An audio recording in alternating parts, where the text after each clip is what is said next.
Welcome back to another episode of School Briefs. Claire, I was touched that when we first jumped on, you remarked about the artwork on the wall. Yeah, We yeah, yeah. moved in, and so the house is starting to feel a little bit more like a home. It is looking very homely. Whereas I'm going like this because I'm trying not to get blinded by there's this beautiful sun coming in. But every now and again when I look in the wrong direction, I get absolutely blinded by it. But I'm Yeah. not complaining. It's beautiful out there. Yes, Palmerston North is also very sunny right now. Does the sun get to the regions, Liam? Oh, Uh, Honestly, it's one of the secrets, but there is a real microclimate around Palmerston North, and it is quite often referred to as the Hawaii of New Zealand for those of us that live here. oh, sheesh. You better Mm. deliver if I ever come on a road trip. Road trip. We should talk more about that at the end of this. Absolutely. Oh, and that's quite a nice segue because Into road shows? road show because of the word road. You've been at the road show this week. I certainly did. I had the absolute honour of attending the Curriculum and Assessment Roadshow for Leaders on Thursday at Ellerslie Racecourse. Once I got through the tunnel that you have to now go through from the car park to get across to the racecourse. Oh my goodness, Liam, what can I say? I thought you were going to say once I got through the metal detector. I was thinking, oh, they're taking security really seriously. They might when it comes to me. But no, actually, it was one of those days where it was sort of like, I was sort of hoping that I might actually get some new learning, might hear some insights. Whew, it was an insight. Well, it wasn't an insight-free day, actually, because I joined a few dots in my head by the end of it. And it's actually led to a blog post that I'll be, a Substack that I'll publish tomorrow morning where things are falling into place in my brain. But coming back to the roadshow, my goodness, what a great big fat waste of time and money. Like I looked around that room and there would have been hundreds of leaders out of their school for the day, and gathered together to hear pretty much what was in all of our documentation and emails we've already received from the minister already, and the information we've had from the ministry as well. And it just blew me away that they'd go to this sort of effort to get a whole lot of people together, a bit of a sort of a song and a dance, sort of trying to reassure people that things are on track and explain them. Really, I don't think we got anything new from the day whatsoever. I got really frustrated a couple of times because, we had some great practitioners on stage, good people from NZQA, some great people like Pete from Manurewa and Steve from up at Whangaparoa. But, we also had different points on the stage when we had a panel member at one point talk about these reforms and say it was an opportunity for our schools to review our programs and the performance of our teachers. It's like, I just sat there going, what's your job then if it's not that?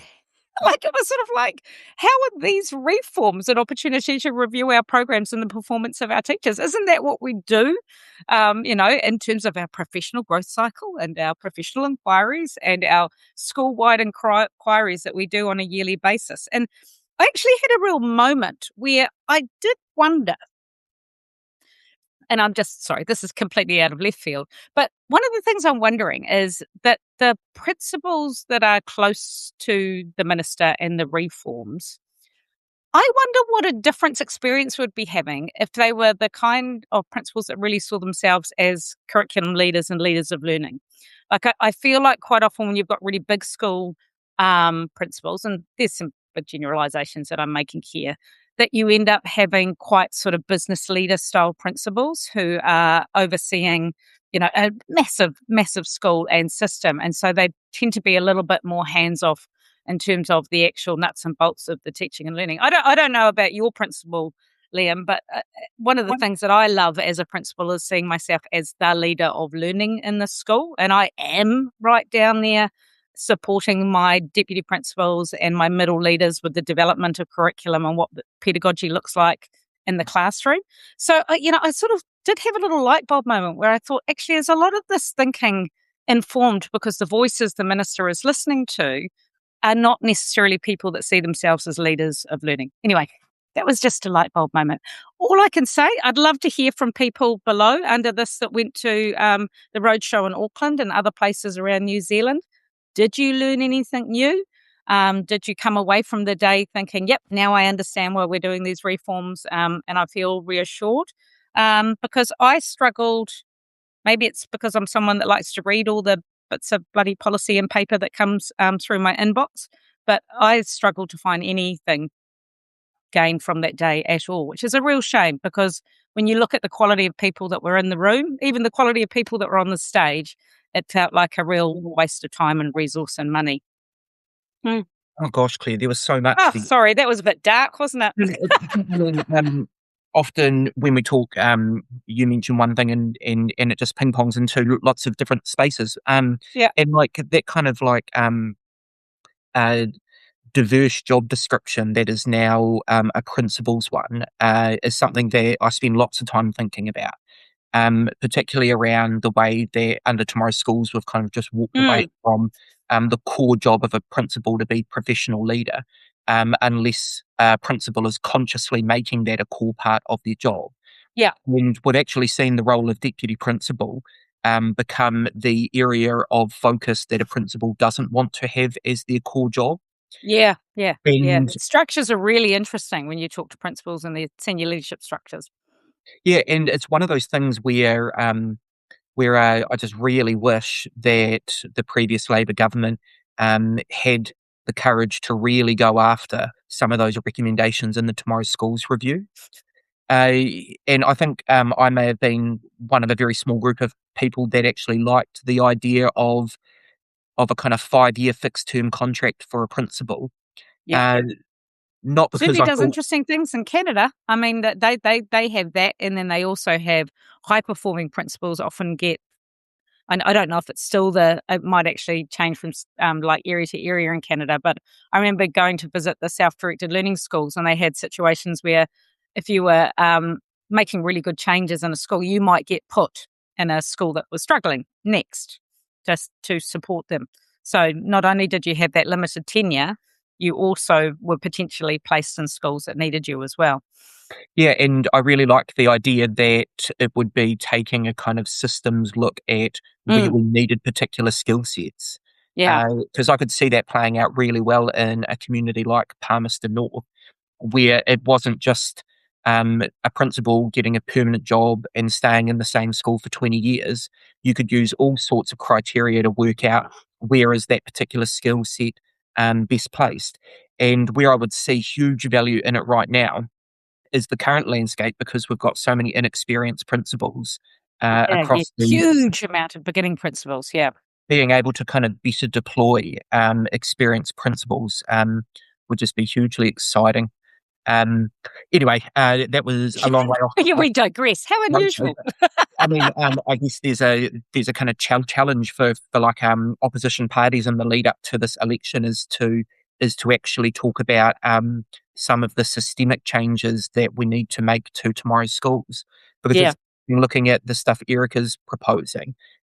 She hasn't really gone near school structure.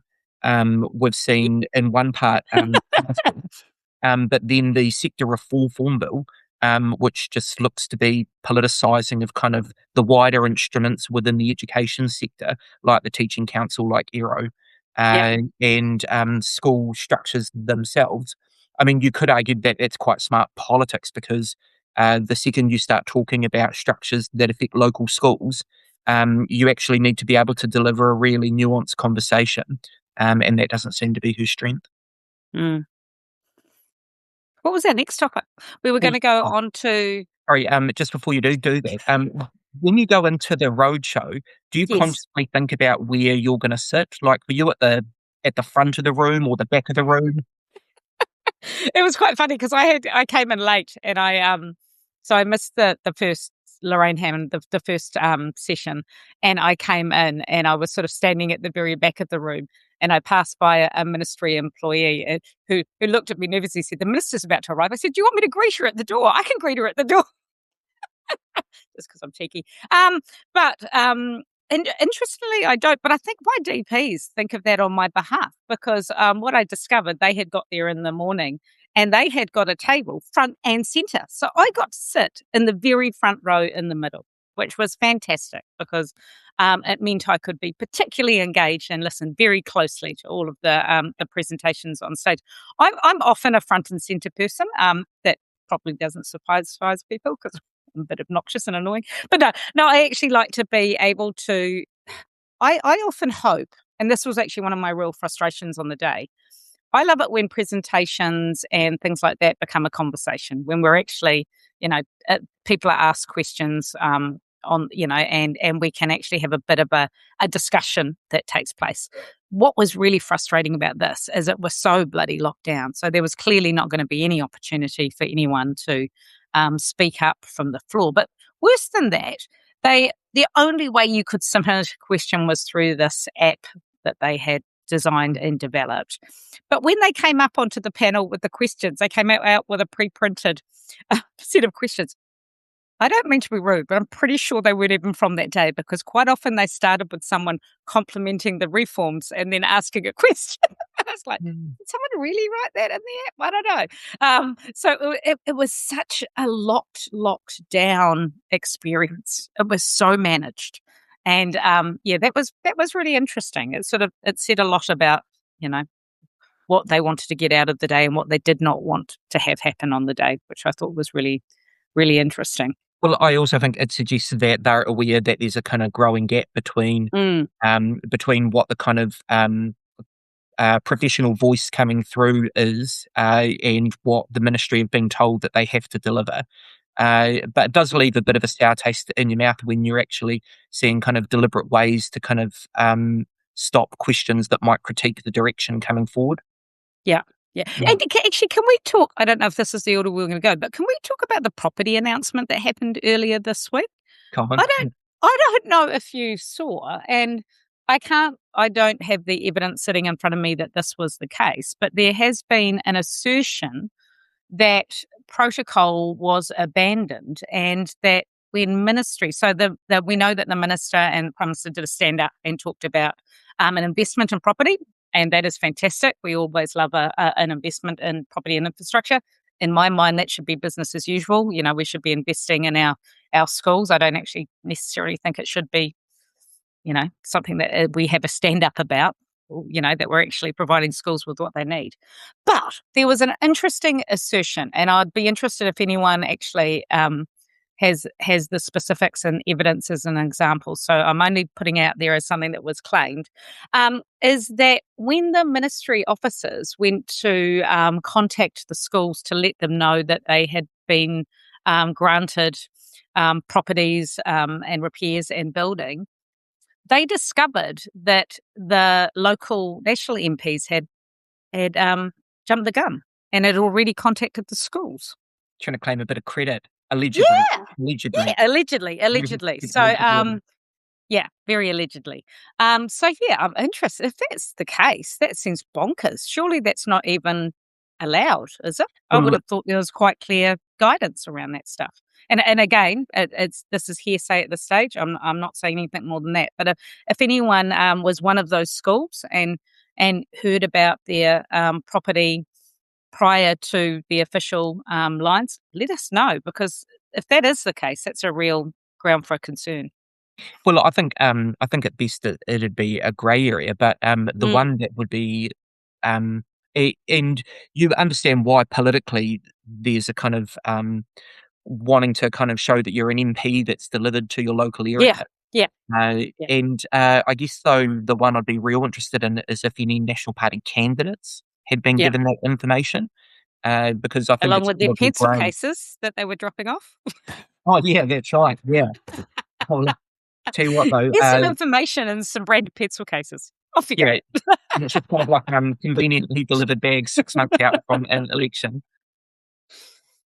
Hey, you were wanting to talk about phase 5 because that's rolled. Yes. Which tranche is rolled out? Yeah, just a reminder that we've got phase 5 subjects out, the second tranche out for consultation. Really tight timeframes again. That ends in the holidays. Encourage you to get amongst it. There's a link on Tahurangi. There is also our fabulous Dr. Claire Coleman, before she heads off overseas, she is doing a whiplash quick run through all of those subject areas. So you can see that here on the AEC Substack, and you can see the links to the live. I think it's on our socials as well. So I know it's dig deep, people. I know it's bloody hard at this time of the term to find the bandwidth and find the energy to engage with this, but I've said it once and I'll say it 1,000 times. They are very good at claiming that silence is agreement. So, what is it? Acquiescence, whatever the word is. That actually, that if you don't say anything, it's because you're happy with what's been presented. So please make sure you take a time to look at those subjects. Remember, the expectation is they're mandated to be taught as a whole subject. So think about the time that you've got available for each of those subjects, and if you could meaningfully teach it and doesn't meet the needs of your context and your young person. A post that I'm writing up today that will be published tomorrow morning looks at this very issue. This drives me nuts, this idea that standardization is the same as having high standards, or that, equality of opportunity is going to somehow magically and have equitable outcomes. It's such a load of nonsense. And this fixation on everyone doing the same is just going to be such a big waste of time and money. But yeah, so when you're looking at your specialist subjects, think of the young people who are sitting in front of you now and say, actually, is this going to be the right curriculum for them? I've got no problem with the curriculum. I do think we need subject curriculums, and absolutely great that they're being developed by our local experts. What I'm worried about and what I'm starting to hear through the traps is that even the expert writers are actually trying to write quite broad, open curriculums. Then they get sent in, and then what comes out is a lot tighter and a lot narrower. So, you're not necessarily seeing in these drafts what the subject experts might have wanted. You might be in some subjects. I can't speak for all of them, but I'm certainly starting to hear rumbles and slight frustrations from subject experts involved in the writing, that their attempts to try and keep it pretty open and broad is getting tightened up in the drafting process. So make sure you get amongst it. Make sure you give some really robust feedback. My worry is that all of this is about mandated whole subjects. I don't have a problem with the curriculum. Certainly don't have a problem with senior subject curriculum development. It's a great thing to be invested in. And of course, we need to have a curriculum that we're assessing. Like in the past, the assessments have driven the curriculum. I absolutely applaud the fact that we're developing a curriculum that will then inform assessment. So please don't get me wrong in that sense. But please engage with the Phase 5 consultation as best you can. Hey, the other thing that dropped this morning was a Sunday read. Oh, yes, yes. And obviously there's been a huge number of contributors, but it is talking about some of the stuff going on in initial teacher education. And it was quite a good piece, because I think it kind of lays out the politics of kind of everything that's happening in initial teacher education right now. Scholars will be aware of the changes that have come about through the sector reform bill, which I think is coming up for its third reading. But in preparation for that, the piece spoke about an ITE conference, which must be a real blast, that has happened in the last couple of days. Don't say that. It's very important. Would have been great. But sorry, go back to your point. No. Well, I guess it was less about initial teacher education being important and more about some of the content there, because what they were told was that effectively new teachers need to come out with a delivery model of at least 80% of the day in explicit teaching, and so again we are just seeing every single part of the education landscape being funneled into this kind of very narrow view of what good teaching and learning looks like. And I think is that the whole science of learning is going to be a lot wider than just what we've seen come through the English curriculum. And so this idea of like explicit instruction for things like social sciences, the arts, is just What going to we need be, is some lots and lots of lectures. That's yeah. what we need. Some more But direct. I mean, direct instruction is important. Like, let's be clear, it's really important. But they can't go on about cognitive load and then say the answer is that kids need to have direct instruction 80% of the time. I mean, yeah, there's so much evidence to suggest that we time out young people time out, anyone times out very quickly, and that actually it's got to be used sparsely and really effectively. What an yeah. absolute crock. And the mask slip, though, because at one point they said that it's perfectly acceptable for people to be working off a script. And I mean, that is just absolutely shocking. The piece, though, did go on to talk about recent history around internationally where our initial teacher education has been seen to be really successful. And I don't come into this saying that actually the current landscape is great for initial teacher education. I think that there's some real kind of touch and feel at the grassroots level around more work needing to be done. Oh, and that work piece has been gone for years. Like, I remember back in the day when it was Education Council, there was the report by Graham Aiken and Claire Cinema. There's been reports after reports about how we can, again, like everything else, how we can strengthen systems and this idea of if there needs to be a more of a set curriculum for our ITE providers. But honestly, what does it suggest? Talking about scripts. Yeah, Talking about 80% direct instruction. but the I mean, challenge. I guess if you've got really great big stuffed curriculum, you've got to do all direct instruction to you because you don't actually have time to engage with the learning in any meaningful way. Poor bloody young people is all I can say. But also, it puts on the chopping block key competencies or any notion that kids can actually learn from one another through experiential learning. It's really frustrating. But if you look at it through the eyes of this government, the TELUS report highlighted that there's two areas where we do really well in initial teacher education. One is through supporting students' social and emotional development.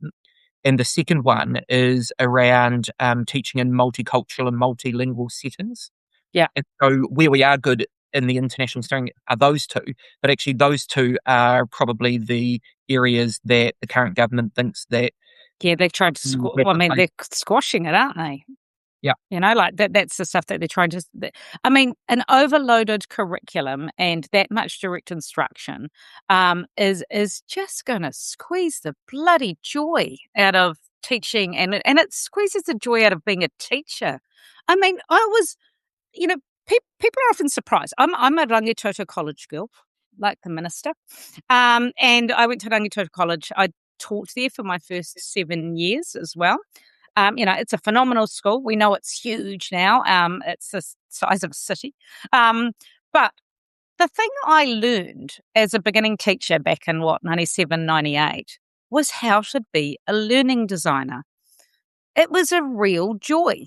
And I learned to get to know my students and to create the most. Like, I had an absolute blast as an English and a drama teacher, designing learning that was relevant to the young people in front of me, that was as much about them having fun in the classroom. Like, we got phenomenal results as well. I remember one year, I think I had an English class where we got pretty much every single student got scholarship in English and that was the year that we did like Great Gatsby and Seven Form, and I taught them how to do the Charleston and we played dress ups. Like, there is such a place for play and creativity and joy, and that's the classroom. I mean, that's what I'm still trying to protect and encourage at Albany Senior High School. But my God, what is the vision they've got for classes? What do they see when they talk about 80% direct instruction and having a script? Like, were these people that came up with these ideas, were they like traumatized by school as a child or something? Do we need to put them through some sort of counseling to, deal with whatever issues they have that make them think this is a good idea? I think it's about I'm blown away. I'm sorry, I'm blown away. I think it is about the assumptions that they come into education policy with, specifically around teachers' work and Yeah. the idea that if you can't scrutinise every single second of what a teacher's doing, therefore you don't know what they're doing, and therefore they're doing stuff that isn't great, and therefore the only policy lens in which you should be viewing these things through is how can we kind of micromanage and control everything that teachers do, which is why we start to see scripts. But also, I We're don't think we should deprofessionalising the system at pace, Liam. But I don't think we should dismiss the role of edutech within the space, Mm. because they do want to see a world in which AI is the first and foremost planning tool. And unless you're delivering a knowledge based curriculum, trying to produce AI scripts is really difficult when But you've got I'm sorry, part that's of what we not. I mean, I'm a massive user of I use AI on a daily basis. I absolutely do. It's my agent that I get to help me do all sorts of different things throughout the day.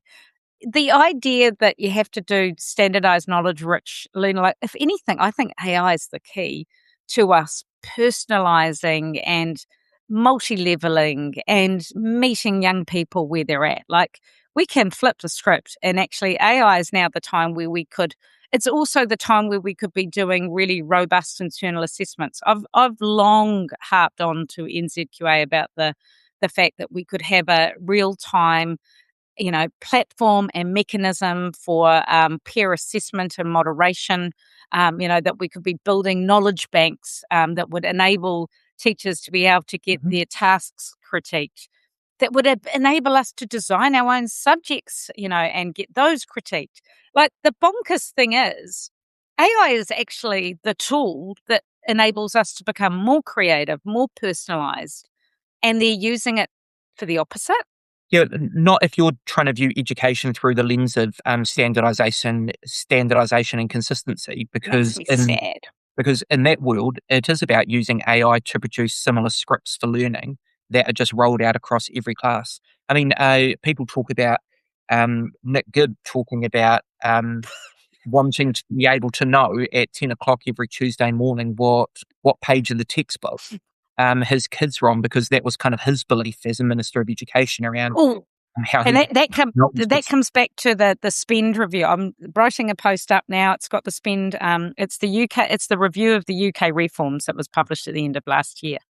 It is so clear in its findings in terms of the fact that actually standardizing everything and doing everything that we're doing, looking to do at the moment, did nothing for closing the divide, and did nothing for meeting the needs of our most at risk, neurodivergent learners.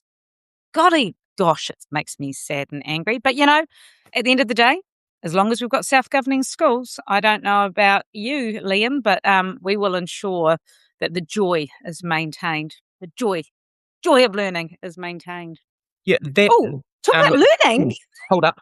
Their idea of kind of misusing the word equity Mm, to actually mean equality.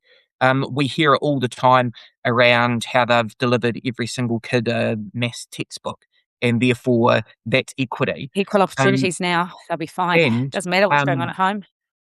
it does highlight that from this government, they're really uninterested with any of the kind of conditions that students are experiencing coming into the school gates. Yeah. And that's why we were wanting to spend some more time talking about how education fits in within that kind of larger ecosystem. And that might mean that we might need to talk to a more diverse range of speakers. Absolutely. And that's why here at AEC, you're going to be able to get learning on tap. So we have a bit of a different initiative coming up in the lead up to the election. One of the things, Liam and I love chatting so much. We want to chat to more people. So one of the ideas we've got is that in the lead up to the election, we'd love to have conversations with people from across different industries, across different sectors, across different areas, that are all to do with our young people and what's happening for them, whether it be in the areas of housing, justice, health, whatever it is. If there's topics you'd like us to cover, if there's people you'd like us to talk to, our aim is to do a series of out of cycle learning on tap podcasts. It looks like we've got our first one lined up this week with a pediatrician from Starship Hospital. But we're looking at having a whole lot of really interesting conversations, and maybe some of them might even happen out there in the real world, might they, Liam? What's the plan there? We want to explore the idea of going to a pub and talking about education and yeah, I mean, It's a really clever name, Learning on Tap at the yeah, pub. I wouldn't say the idea exclusively started around should we go to the bar and talk about education. But yeah, I mean, I guess it does want to highlight this idea of kind of some of the best conversations that you have with your colleagues are the kind of informal ones over a drink. And so trying to kind of replicate that idea is where this all came from. But certainly very keen, particularly in the lead up to the election, Yeah, that we actually do what we can to highlight that education isn't just this kind of siloed piece of taxpayer spending. What we actually need to do is flip the script and start to think about the journey of a child and making sure all of those parts all of of the things their that lives. impact them. And Uh, because that's what we deal with on a daily basis in our schools, isn't it? and if that is the goal of improving learning outcomes for learners, then actually we need to be treating them as kind of humans and all aspects of things that make up their lives. So we can think of it as a little bit of a touch of backbenchers with Liam and Claire at a pub near you. So if you'd like to host us, maybe you've got contacts and you've got a particular pub in mind. We're going to try and get out to a few physical locations to do this. And other weeks it will simply be either a Substack live or a recorded Substack with one of our friends from different sectors. But if there's a person you think we should speak with, maybe it's you. Let us know. If there's a topic you'd like us to cover, let us know. But also, if there's a location or a spot where you think it would lend itself to a bit of learning on tap, make sure you reach out, get in touch with us here because we'd love to come to a town near you. Yeah, Maybe. Hey, at least a couple of times. Just in closing, a couple of things heading into this week. One is that it is scrutiny week, Yep. and so I'm looking forward to seeing what happens there. But the other one that I don't think people will know is that I think it's going to be Tuesday morning. We are launching a supplementary piece from our Beyond Capacity reports that's specifically looking at some of the reasons principals are being told that AWS applications are being declined despite the fact that in the 2025 learning support budget, alls was meant to be fixed. And so that should be available first thing Tuesday morning. Excellent. And that's a stunning report. And we had the follow-up report, and this will be a supplementary coming out this week. We have run over our 30 minutes, so we apologise for that. Thank you for those who have stayed tuned in. Until next time, have a great week. Thank you. Happy week 9. Woo! Yeah.